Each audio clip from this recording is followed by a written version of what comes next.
Damn it.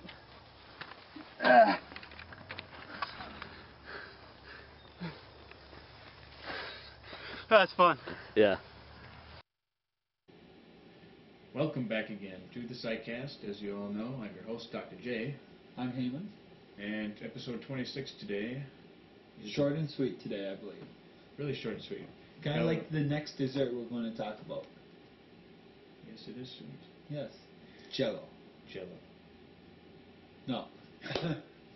It's a substance like Jello, actually. Yes. It, well, when you look at it, you would probably want to eat it because it looks like Jello. But it has very interesting properties for computing. Right, Eamon? Yes, very much. Anyway, Trace, it is a gelatin-like substance that can be used as a memristor. Memristor. What's that? Which is probably a memory transistor. Okay, there we go. So my guess, I don't know. This memory transistor, which I really don't know what that is. Let's Google that. I had Control C here, ready to go. I am Control V. You're too slow.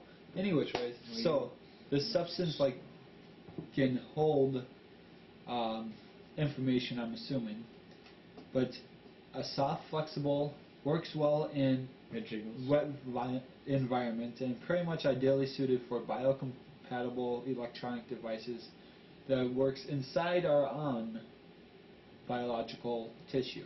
Right. So basically another logical step to making a cyborg. Cyborgs, very possible. Or just a regular old limb if you want. Well, you know what this actually brought to mind? Johnny Mnemonic. I ain't talking to her. Mother-in-laws. Anyway, Trace. So, Johnny Mnemonic. Have you ever watched that? No, but I've heard it. Okay. Well, people would build chips inside their head. Would get chips put inside their head to hold memory. Okay. Okay. You had to plug yourself in. It'd download the information and then... It's like the Matrix. Kind of, but a little different. It would just hold the information in there. So he had like 20 gigs of information space in his head. Or probably more than that. I ain't quite for sure what it was at the time.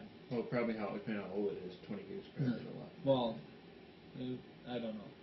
But anyway. It was a good show. You should watch it. You could probably get 3D for it. No. Possible.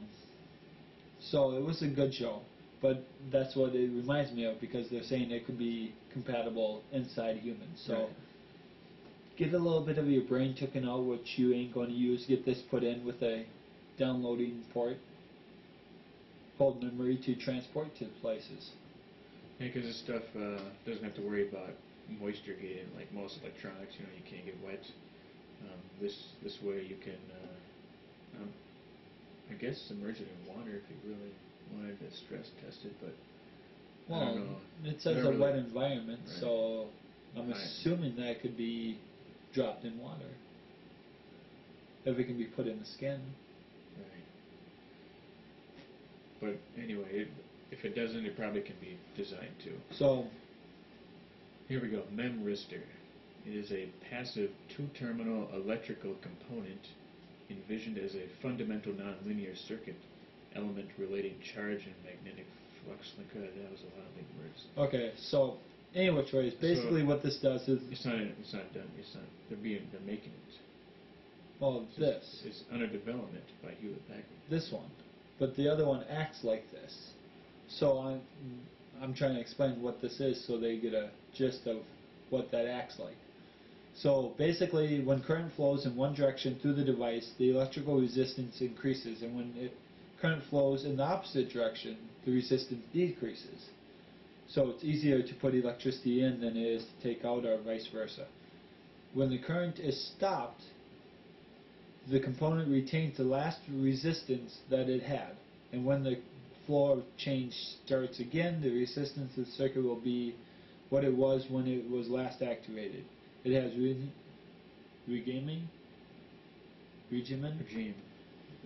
of operation with a approximate linear change resistance relation as long as the time integrated of the current stays within certain bounds.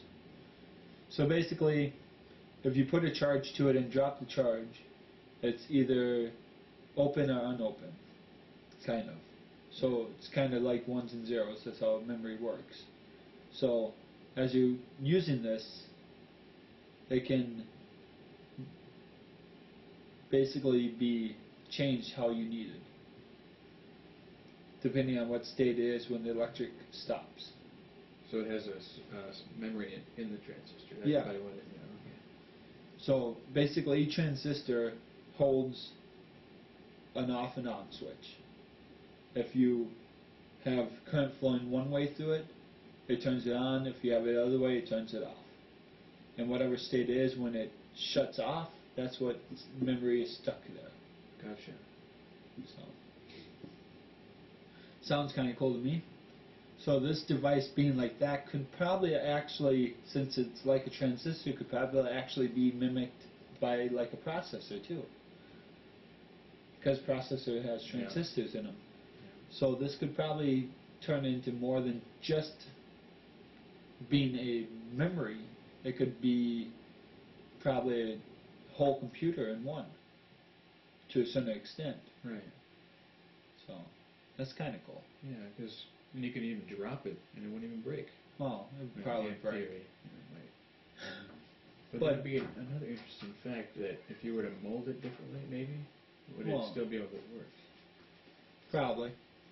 So, but it could probably do a lot of things. So, apparently Lucas doesn't want to get in on this. Nope. We are keeping it short today, and I know Brian's like that. Cause you just finally mentioned that you got the other ones up on iTunes. Well, he's been worried about it because he. Which one? The last one? The last 4 just went up. No, they should have all been up. That's what he said today. Oh, he's crazy. He's like, it's about time he gets those up. No, because once they go up on the webpage, they should automatically go up on iTunes. That's how it is. You mean that's how it's supposed to work? That's how it works. Are running this website. That's how it works. Because I don't change nothing. I didn't change nothing. Okay, well. From the last one, I didn't change it, so he just hasn't checked. I think he hasn't checked. Maybe. I think that's okay. Anyway, so again, we're going to keep it short. Jello-like substance that could improve our lives very much. Hopefully one day they make it easier to be a cyborg, or we can, I guess, augment our reality. Oh, we can augment our reality now. Well, just even more so. Oh, yeah. You know, like, let's say if you could see better. You know what? This could actually be a way of replacing parts of the brain. Do you think they would help with some brain disorders? Or well, it might. I mean, you probably could. You just fill in the. Well, it'd take a little requirement to. Sure, yeah. But they could probably build a whole brain out of it. You know what I'm saying? Could you cure Alzheimer's? Well, I mean, the information would have to be downloaded into it. Oh, that sort of thing. You wouldn't be able to recover memory. You would just be able to. Well, no. See, that's just the thing. You could. Well, maybe you could recover memory if you knew how to read it properly.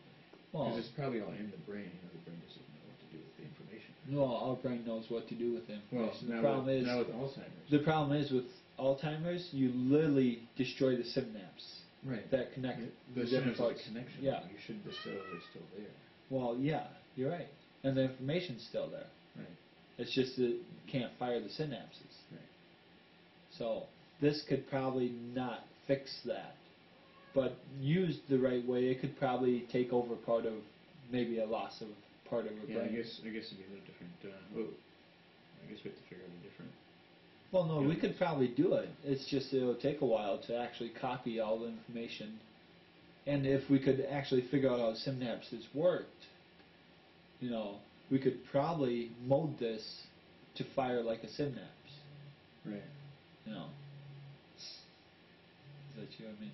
It's me, huh? Yeah, that's you. God, shut up. mother-in-law is 3 times calling. Why? So to get a hold of you, I guess. she doesn't need to get hold of me. She needs to get hold of my wife. Why'd you call your wife? I don't know. So Get down, Cat. it is a good day today. I go get work done on the car. So It's always a bummer. yeah, so I have to get going. So So I hope you enjoyed this really quick episode. I'm sure Brian did love it. Yeah. He always says we gotta do short, quick ones. So, good night, a good day, whichever one. Yeah. It depends on what night or what time of the day you work and all that. But stay tuned until next week and have a good one. I'm Dr. J, I'm Heyman. and you've been watching the Sci-Cast. Peace out.